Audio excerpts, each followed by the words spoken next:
"Oh, my darling, you want me to tell you a bedtime story about a beautiful deer? Of course, I'd be delighted to do so. Once upon a time, in a magical forest filled with colourful flowers and tall trees, there was a beautiful deer named Rosy.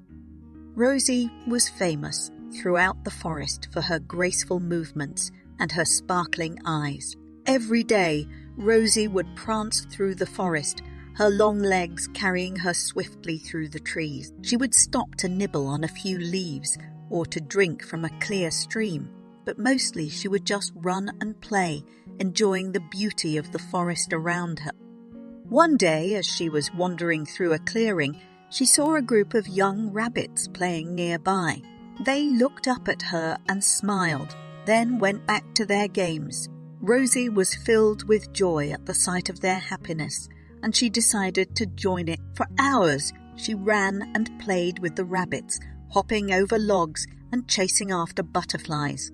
She was having so much fun that she didn't notice the sun beginning to set, casting long shadows across the forest floor. As she said goodbye to her new friends and began to head back to her home, Rosy suddenly heard a loud snap behind her.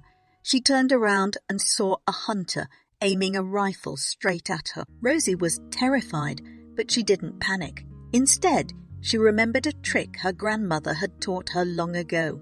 She stood perfectly still, blending in with the trees and the brush around her. The hunter looked around for a moment, then shrugged and walked away, never seeing Rosy standing right in front of him. With a sigh of relief, Rosy continued on her way back to her home. She knew that the forest could be dangerous, but she also knew that she was strong and brave enough to face any challenge that came her way. And so, with a peaceful smile on her face, Rosy closed her eyes and drifted off to sleep, dreaming of all the amazing things she would do in the days to come.